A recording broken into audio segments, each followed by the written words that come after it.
ओम शांति। आज है 15 अप्रैल 2021। मीठे प्यारे बाबा के साकार महावाक्य सुनेंगे। मुरली का सार है, मीठे बच्चे बाप समान रहमदिल बन, अनेकों को रास्ता बताओ। जो बच्चे दिन रात सर्विस में लगे रहते हैं वही बहादुर हैं। मीठे बच्चे बाप समान रहमदिल बन, अनेकों को रास्ता बताओ।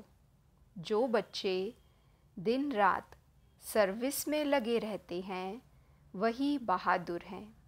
प्रश्न है, ऊंची तकदीर का मुख्य आधार किस बात पर है? उत्तर, याद की यात्रा पर। जितना जो याद करता है उतनी ऊंची तकदीर बनाता है। शरीर निर्वाह अर्थ कर्म करते बाप और वर्षे को याद करते रहो तो तकदीर ऊंची बनती जाएगी। गीत है, तकदीर जगाकर आई हूँ।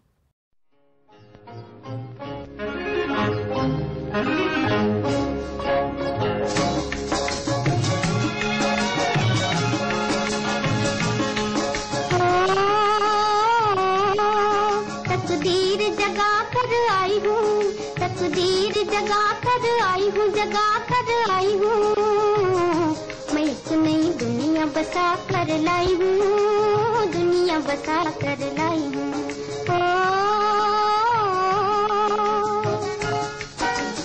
ओम शांति।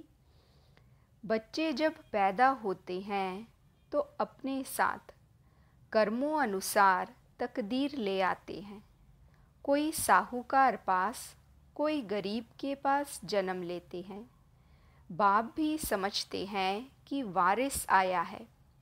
जैसे जैसे दान पुण्य किया है उस अनुसार जन्म मिलता है।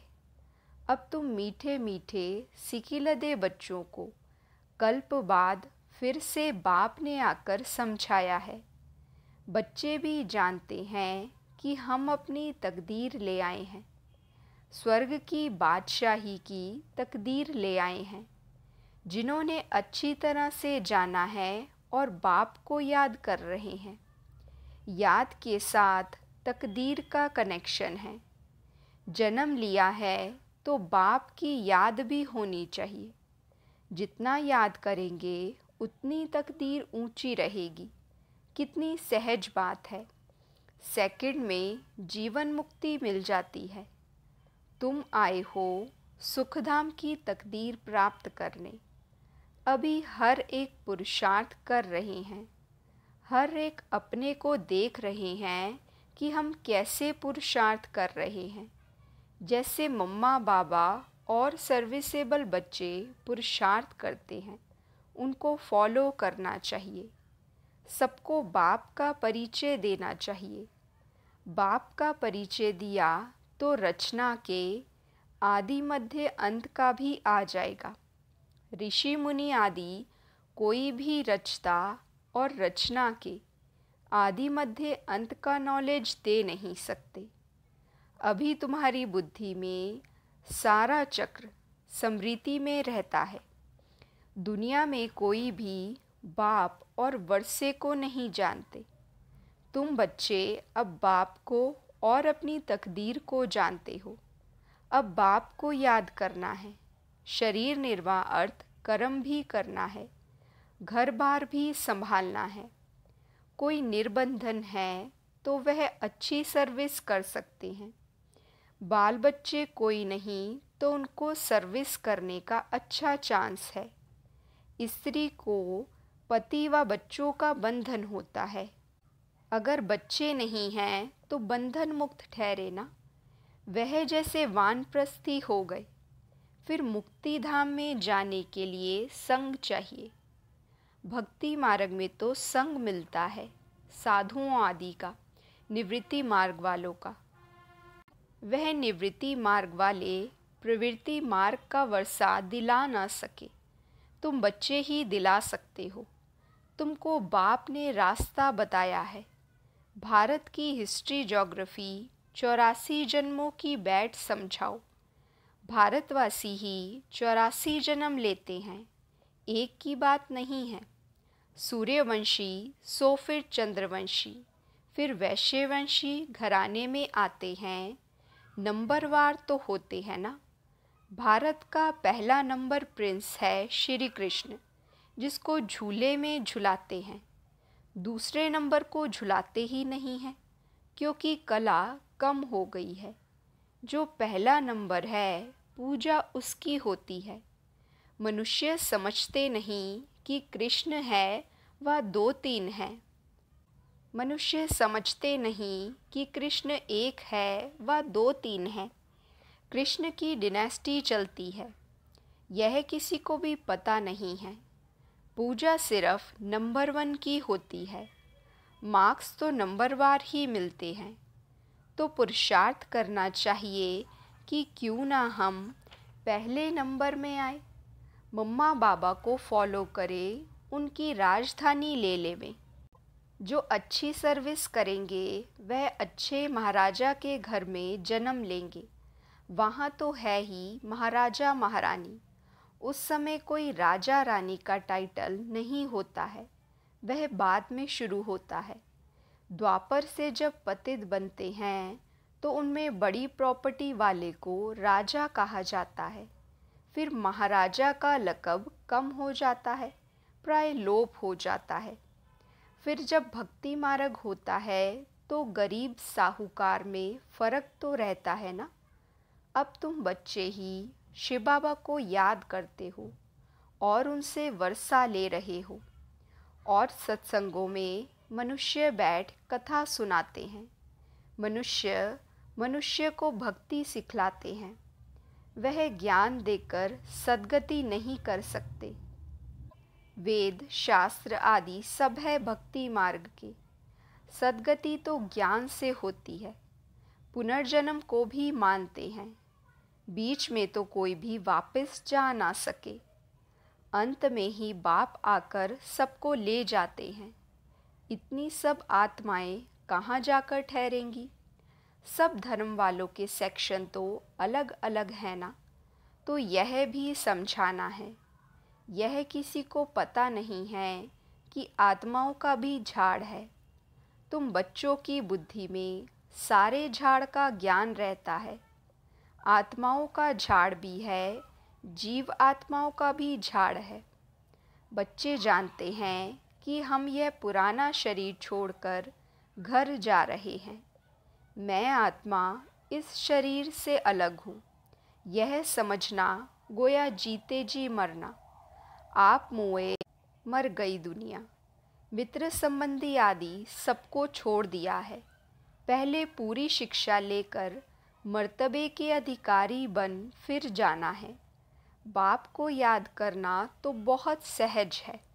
भल कोई बीमार हो, उनको भी कहते रहना चाहिए कि शिव बाबा को याद करो तो विक्रम विनाश होंगे।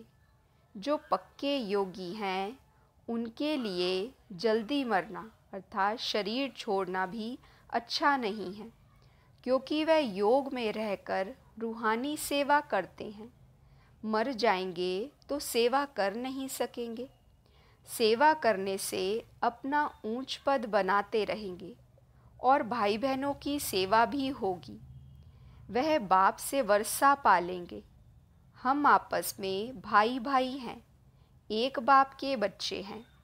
बाप कहते हैं मुझे याद करो तो विक्रम विनाश होंगे। आगे भी ऐसे कहा था। किसी को भी समझा सकते हो, बहन जी अथवा भाई जी, तुम्हारी आत्मा तमो प्रधान बन गई है।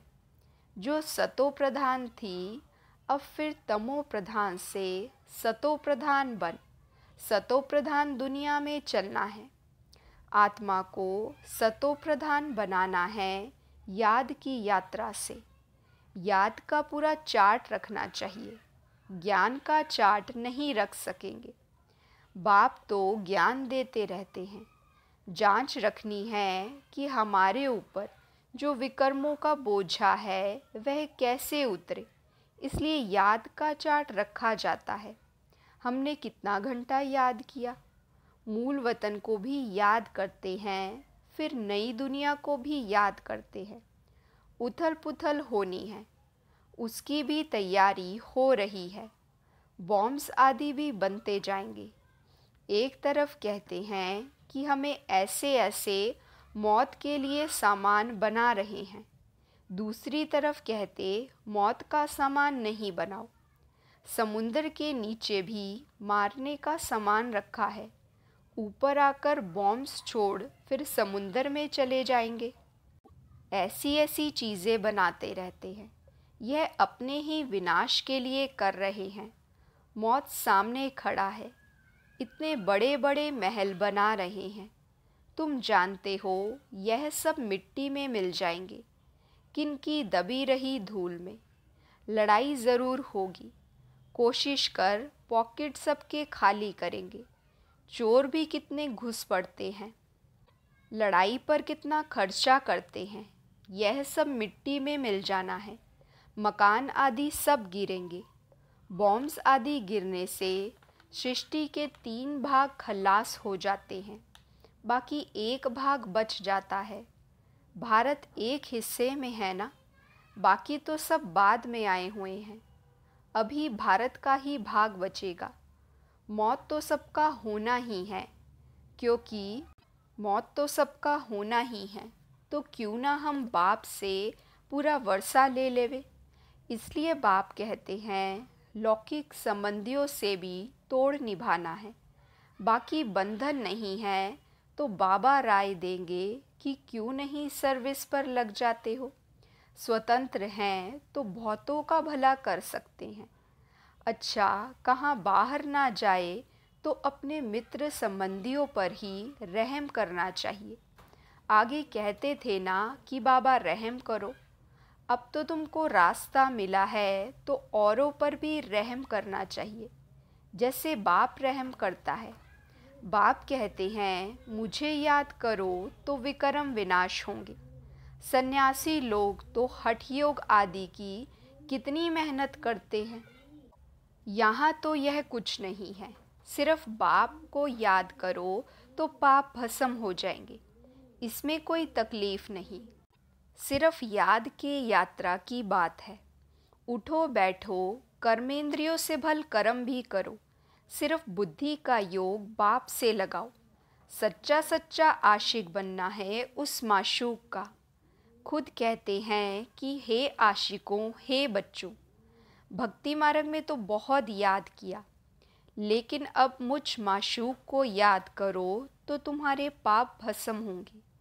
मैं गारंटी करता हूँ। कोई कोई बात शास्त्रों में आ गई है। भगवान द्वारा गीता सुनने से तुम जीवन मुक्ति पाते हो। मनुष्य द्वारा गीता सुनने से जीवन बंध में आ गए हो, सीढ़ी उतरते आए हो। हर एक बात में विचार सागर मंथन करना है, अपनी बुद्धि चलानी है। यह बुद्धि की यात्रा है जिससे विक्रम विनाश होंगे। वेद शास्त्र यज्ञ तप आदि करने से पाप नाश नहीं होंगे, नीचे ही गिरते आए हैं। अभी तुमको ऊपर जाना है। सिर्फ सीढ़ी से कोई समझ नहीं सकेंगे जब तक उस पर कोई समझाए नहीं। जैसे छोटे बच्चे को चित्र दिखाकर सिखलाना पड़ता है। यह हाथी है, जब हाथी देखेंगे तो चित्र भी याद आएगा। जैसे तुम्हारी बुद्धि में आ गया है, चित्र में हमेशा छोटी चीज़ दिखाई जाती है। तुम जानते हो कि बैकुंठ तो बड़ा होगा ना, बड़ी राजधानी होगी। वहाँ हीरे जवाहरातों के महल होते हैं। वह फिर प्राय लोप हो जाते हैं, सब चीज़ें गायब हो जाती हैं। नहीं तो यह भारत गरीब कैसे बना। साहूकार से गरीब, गरीब से साहूकार बनना है। यह ड्रामा बना बनाया है, इसलिए सीढ़ी पर समझाया जाता है। नए नए आते हैं, उनको समझाने से प्रैक्टिस होगी, मुख खुल जाएगा। सर्विस लायक बच्चों को बनाया जाता है। कई सेंटर्स पर तो बहुत बच्चे अशांति फैलाते रहते हैं। बुद्धि योग बाहर भटकता है तो नुकसान कर देते हैं। वायुमंडल खराब कर देते हैं। नंबरवार तो है ना। फिर बाप कहेगा तुमने पढ़ा नहीं तो यह हाल अपना देखो।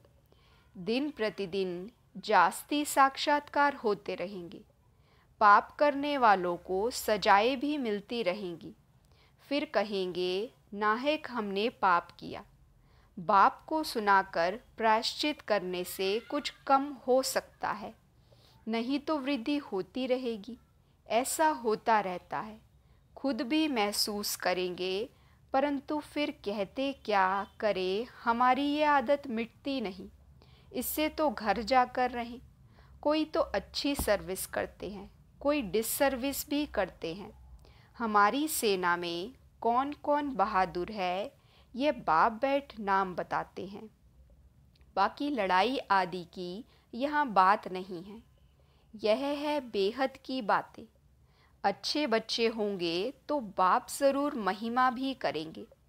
बच्चों को बहुत रहमदिल कल्याणकारी बनना है, अंधों की लाठी बनना है, सबको रास्ता बताना है कि बाप को याद करो तो विक्रम विनाश होंगे।